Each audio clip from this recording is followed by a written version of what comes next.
Salut à tous, c'est Hugo de la chaîne NSS. Aujourd'hui, on va recréer un effet de fisheye. Tout du moins, vous avez déjà vu forcément cet effet-là, d'une bulle avec un angle ultra large à l'intérieur de cette bulle et aux alentours, tout est noir. Ça, en général, ça se fait en tournage avec des objectifs relativement spéciaux avec une longueur focale extrêmement courte, ce qui fait que du coup, en termes de largeur, vous allez avoir un angle de vue ultra large et donc ça permet de créer des effets relativement intéressants. Pour créer cet effet, c'est pas compliqué, vous allez partir d'un rush classique, mais le gros du travail va se faire sur un autre élément. Et cet élément, c'est un cache couleur. Donc pour ça, vous allez faire un clic droit dans votre panneau projet, allez dans Nouvel élément, sélectionnez cache couleur, il se met automatiquement à la résolution de votre séquence et vous faites OK. Et surtout, bien évidemment, vous le laissez en noir et vous faites OK. Puis vous le mettez juste au-dessus de votre rush. Dans votre fenêtre effet, vous allez venir chercher l'effet cercle que vous allez placer sur votre cache couleur. Vous allez passer le rayon de 75 à 500 par exemple. L'idée est que ça prenne quand même une place relativement importante dans l'image. Vous allez développer les contours progressifs et les passer de 0 à 30 et vous allez modifier le mode de fusion et le passer de aucun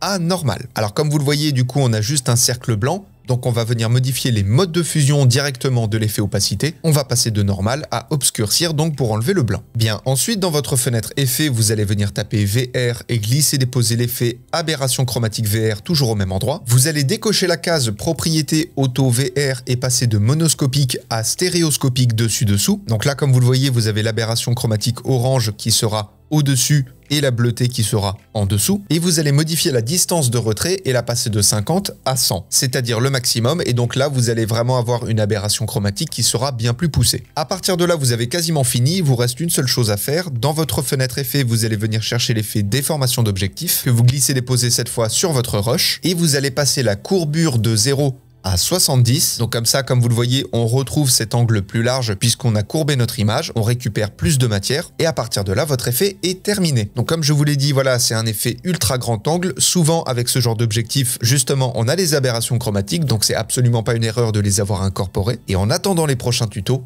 apprenez, utilisez et progressez dans vos montages. Je vous fais des bisous et à plus.